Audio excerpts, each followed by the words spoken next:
Welcome to Make Something with me, David Picciuto, and today I'm going to show you how I made this mid-century modern style coat rack, and I'm going to show you how I cut and bent these aluminum hooks with woodworking tools. Check it.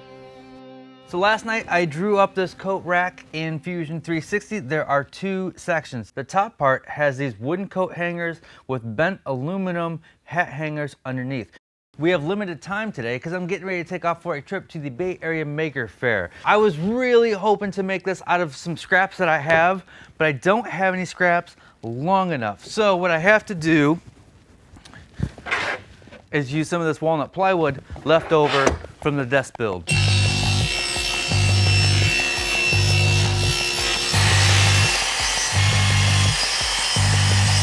So each one of these boxes here has 4 miter corners.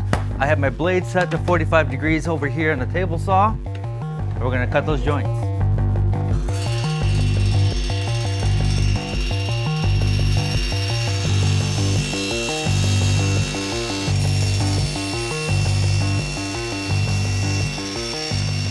The front piece here, I'm going to cut little dados for the hooks to set into. I have all my lines marked here on my board, and I got my blade set to the right height. You could use a dado blade, but I'm just using a regular flat bottom grind blade, and I'm going to chip away at it.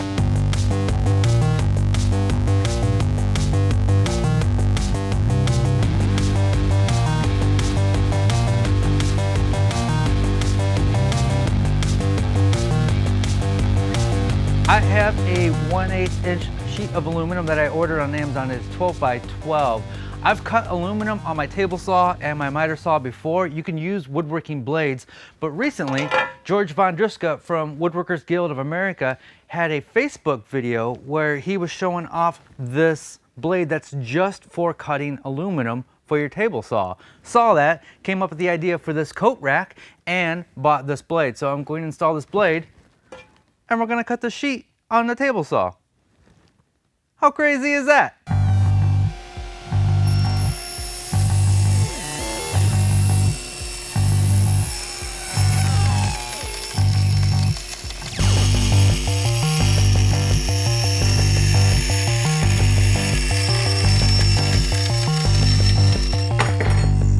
Fits in there just perfect, nice and flush. So the next thing I'm gonna do with these guys is I'm gonna sand them down. They're really shiny and they show off a lot of scratches. And so we're gonna just use the random orbit sander, take down the burr, and then we're going to round over the edge over on the disc sander, and then we're going to put it in the vise and bend it to shape.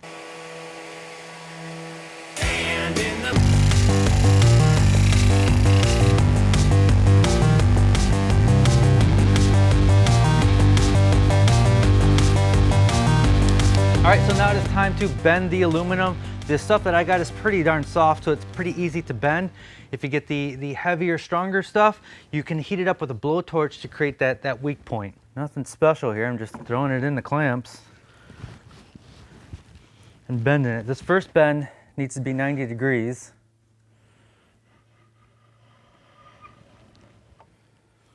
The first bend is at 2 inches, and then the next bend is at 4 inches.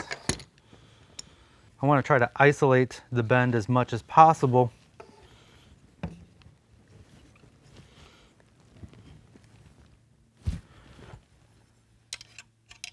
And then do my best to repeat.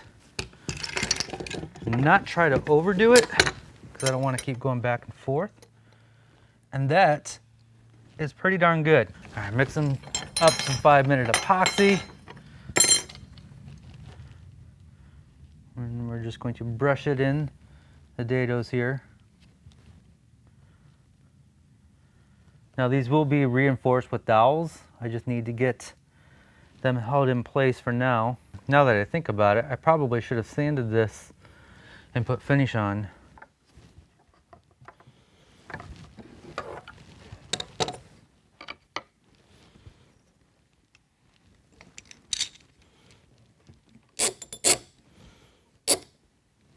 So I printed out some templates for the wooden hooks. Just going to attach it to our walnut here.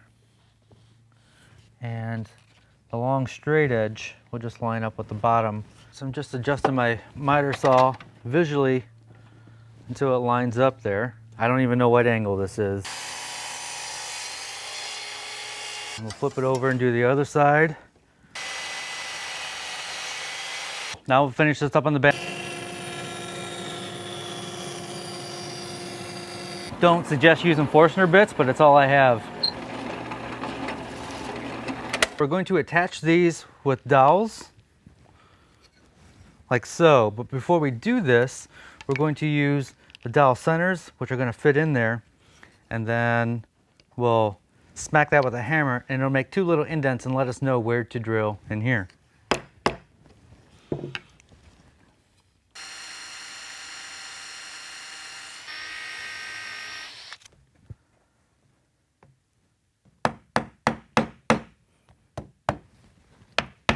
I'm going to put epoxy on the aluminum here.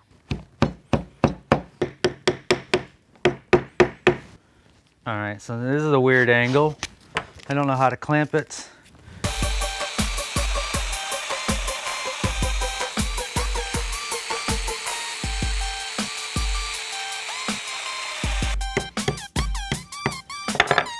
Figured dominoes would be the easiest way to glue this guy up.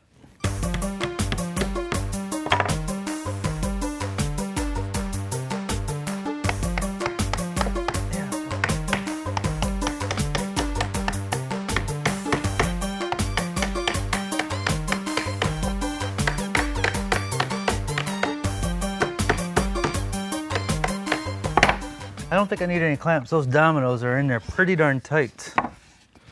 So this will be the parts underneath this guy that's going to hold all the sunglasses. We just have some iron-on edge banding here. Yeah,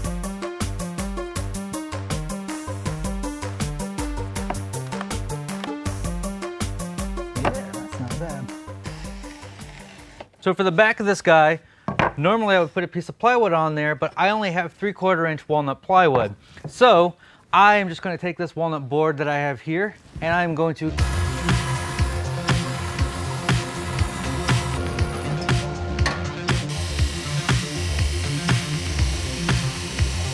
we got a rabbiting bit mounted in the router here.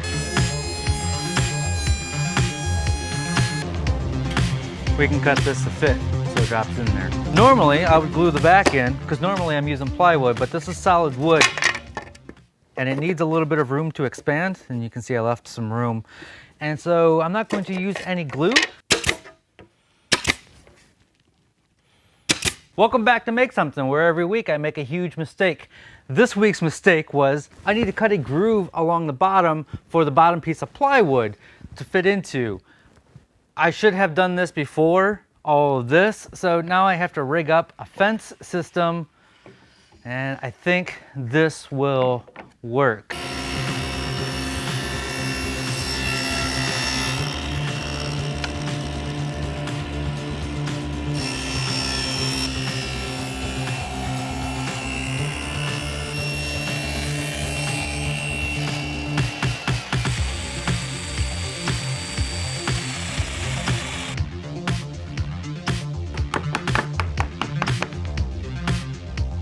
Don't forget the bottom piece.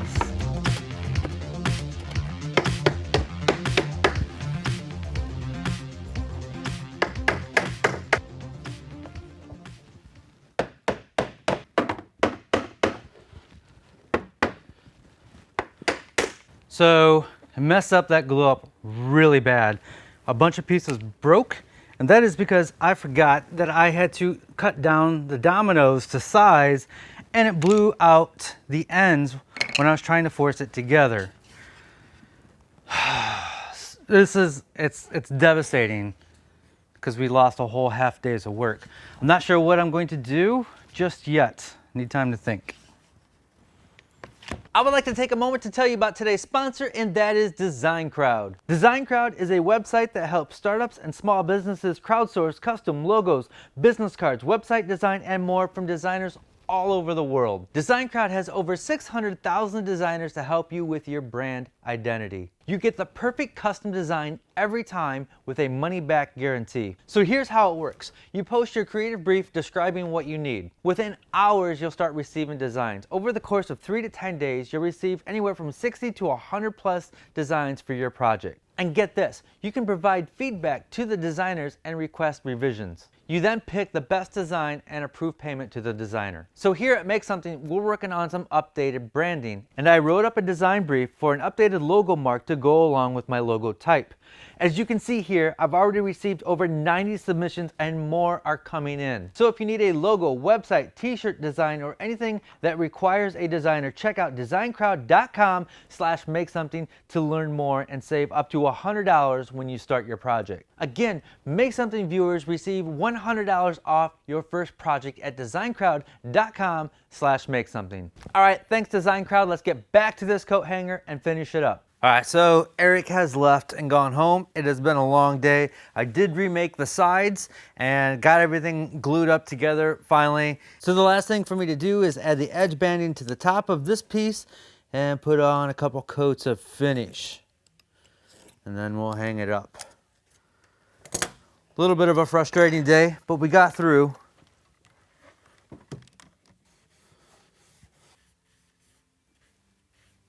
Well, there it is, all done.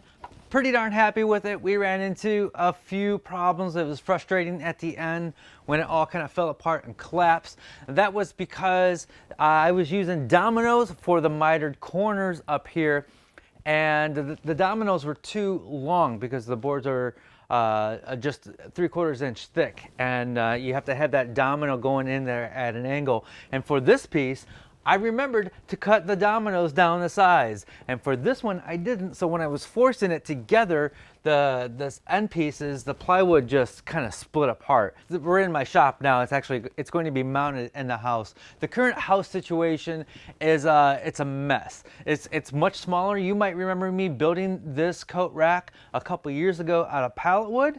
That one's actually going to come out here to the shop, and this bigger one is going to go in the house. So the metal hooks will be used as the hat rack, and up top will be the coat rack. Here in this section, we can put all of our sunglasses, and then we'll have a space to put umbrellas. I will have plans available on my website. We're currently doing a website rehaul, so the site's kind of a mess right now. I know I still got to get plans for the bench and for the mobile cabinet and for the miter station. I'm way behind, but I'm starting to catch up. We're getting some stuff done. Maybe by the time you see this, the plans will be up for this at makesomething.tv. You have seen me cut aluminum on the table saw and the miter saw before, but George from the Woodworkers Guild of America had a great Facebook video showing off that aluminum cutting saw blade. So I immediately got that, and that came in very handy for cutting the aluminum hooks here. The aluminum that I got was pretty soft and easily bendable, just with some clamps. If you are having trouble bending yours, you can always use a blowtorch to create that weak point to help bend them. I always prefer to build my projects out of solid walnut. I just didn't have any pieces long enough for this, so I had to use walnut plywood for a couple sections of it. Some of it was made with solid walnut, like these hooks here, and that came from my friends over at Kencraftcompany.com. The reason I always prefer solid walnut over walnut plywood is it's really, really easy to sand through the veneer, especially on the corners when you're sanding the plywood, and it's really hard to fix.